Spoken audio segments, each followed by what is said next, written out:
శంకుపూల చెట్టు అంటాము. దీన్నే శంఖపుష్పి అని చెప్పి వ్యవహరించడం జరుగుతూ ఉంటుంది. దీనికి ఉన్నటువంటి ఒక మంచి పేరు, అందరూ కోరుకునేది లైఫ్లో పరాజయం లేకపోవటం. దీని పేరు కూడాను అపరాజిత. ఆ పేరుతో పిలవటానికి చాలా కారణాలు ఉండుండొచ్చు. దీన్ని కూడాను మనకి సిద్ధ గ్రంథాల్లో కూడా దీన్ని పేర్కోవడం జరిగింది. చాలా తులసి మొక్క, గంధం, తామర, ఈ విధంగా ఎలా అయితే మనకి కొన్ని రకాలైనటువంటి ప్లాంట్స్కి చాలా ఇంపార్టెన్స్ అనేది ఇవ్వబడిందో మన యొక్క కల్చర్లో, అదేవిధంగా వైదికంగా వాటికి ఎంతో విలువ అనేది ఉంటుంది. సో అలాగా ఈ శంకుపూల చెట్టుకు కూడాను చాలా వాల్యూ అనేది కల్పించబడింది. శంకుపూల చెట్టు మనకి వేరియంట్ వెరైటీస్ అనేవి వాటి యొక్క ఫ్లవర్స్ని బట్టి, వాటి ఫ్లవరింగ్ కలర్ని బట్టి వేరియంట్స్గా చెప్పబడ్డాయి. కానీ అదర్వైజ్ వీటి యొక్క గుణాలు మాత్రం ఏ శంకుపూల చెట్టు అయినా కూడాను ఒకే గుణాన్ని కలిగి ఉంటాయి. కానీ మనం చెప్పుకుంటూ ఉంటాం కదా, నల్లగా ఉన్నటువంటి నువ్వులు, తెల్లగా ఉన్నటువంటి నువ్వులు, వాటిలో ఉండేటువంటి కెమికల్ కాన్స్టిట్యూయెంట్స్ చూసినప్పుడు ఎలా అయితే వేరియేషన్ ఉంటుందో ఆ వేరియేషన్ ఖచ్చితంగా ఈ మొక్కలో లభించేటువంటి స్లైట్ వేరియేషన్స్ అనేవి సహజంగా ఉంటాయి. సో అలాగా ఈ మొక్కలు అనేవి తెల్ల పూలతో ఉన్న, ఎల్లో కలర్ ఫ్లవర్స్తో ఉన్న, బ్లూ కలర్ ఫ్లవర్స్తో ఉన్న, వీటికి ఉండేటువంటి నేచర్ మాత్రం, వాటిలో ఉండేటువంటి గుణాలు మాత్రం ఉత్తమమైనటువంటి గుణాలే కలిగి ఉంటాయి. మూడు కూడాను, ఏది ఎక్కువ తక్కువ అనేది ఏం లేదు.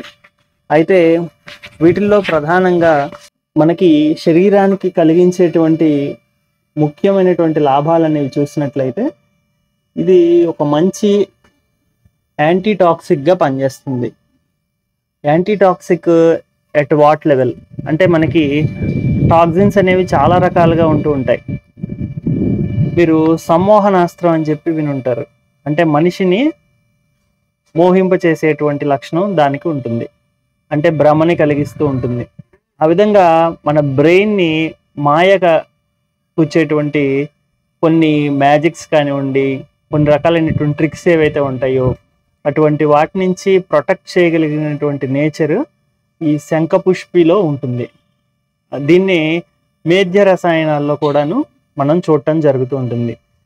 ఇది తీసుకునేటువంటి వాళ్ళ యొక్క మెమరీ పవర్ని ఎన్హాన్స్ చేయడంతో పాటు వీళ్ళ యొక్క స్కిన్, అదేవిధంగా వీళ్ళ మెమరీ, వీళ్ళ యొక్క ఇంటెలిజెన్స్, ఇట్లాగా చాలా రకాలైనటువంటి మానసిక, శారీరకపరమైనటువంటి అద్భుత గుణాలని ఇది కలగజేస్తూ ఉంటుంది. ప్రధానంగా దీనిలో మనకి తెలిసినటువంటిది, అందరూ ఉపయోగించేటువంటిది ఏంటంటే ఈ బ్లూ కలర్ శంఖపూలని ఓవర్ నైట్ సోక్ చేసి ఆ నీళ్లు బ్లూ కలర్లోకి మారి ఉంటాయి. ఆ విధంగా మారినటువంటి దాన్ని బ్లూ టీ అనేటువంటి పేరుతో తాగడం జరుగుతుంది.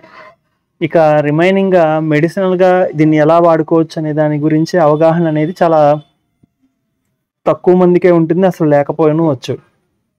దీని గింజలు, దీని యొక్క వేరు మీద ఉండేటువంటి లేయర్స్, అంటే మనం ఎలా అయితే తేగలు తీసినప్పుడు లోపల ఉన్నటువంటి దాన్ని తిని పైన ఉన్న తొక్కల్ని తీసేస్తామో ఆ విధంగా దీని వేరు మీద ఉండేటువంటి బెరడు ఏదైతే ఉందో దాన్నే అసలైనటువంటి మందు కింద చెప్పడం జరిగింది.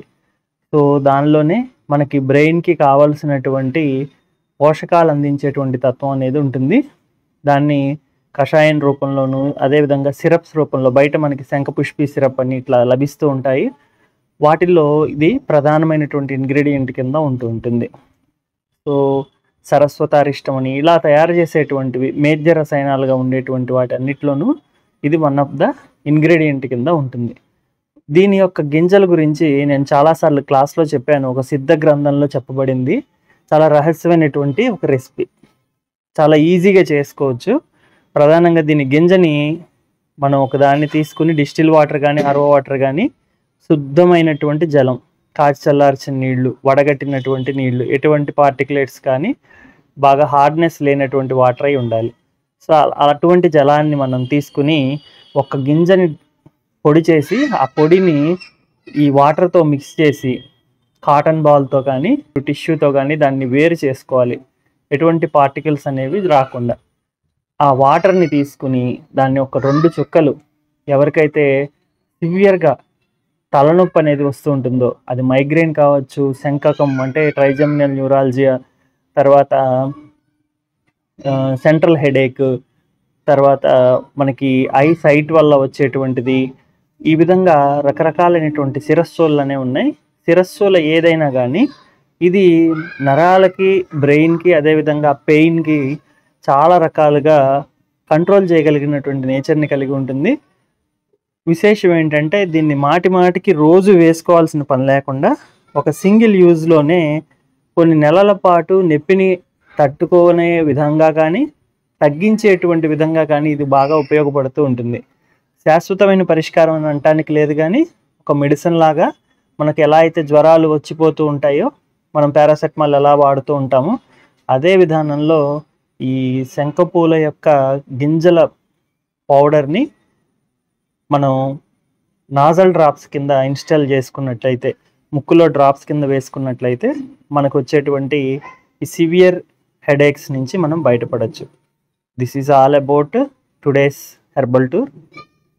సర్వే భవంతు సుఖినః, సర్వే సంతు నిరామయాః, సర్వే భద్రాణి పశ్యంతు, మా కశ్చిత్ దుఃఖభాగ్ భవేత్.